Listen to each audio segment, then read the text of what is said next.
113 arday ayaa maanta ka qalin jabiyay iskuulka Afayoko ee magaalada Boorama.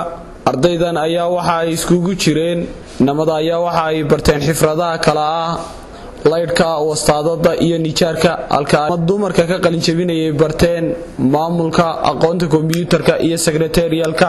Munaasibadan aadka u quruxda badneyd ayaa waxa ka soo qayb galay barasaabka gobolka Awdal, xogayaha dawladda hoose iyo gudoomiyaha waxbarashada gobolkan Awdal.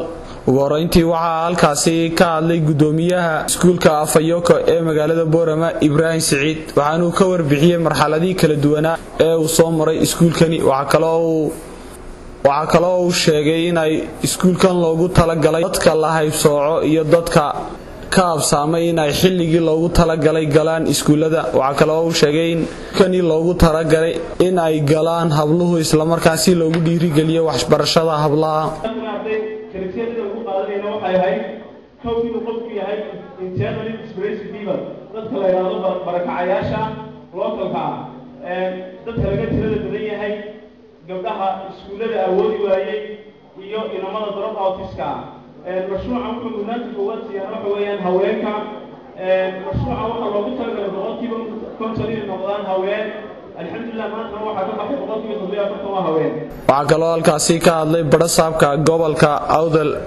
idinkoo maanta aan aad iyo aad ugu faraxsanahay gobolka laysoo magacaabay inay joogaan waxaas oo waxa oo dhalinyaro ah oo gabdho ah wiilal ah yacni maanta qalin jabinaya oo maxay hayday dhammaystay shahaadadoodii farsamada oo beritooda ay ama cilmi kale kusii wadan karaan ama ay ku shaqo tegi karaan.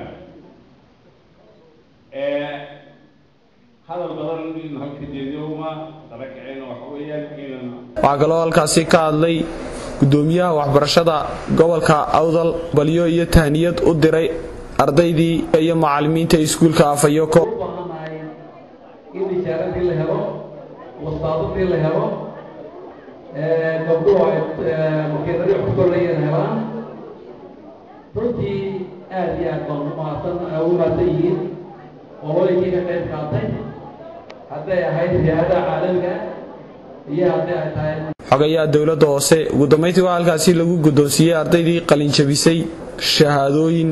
Khadar Maxamed Xasan, shabakadda wararka xigta magaalada Boorama.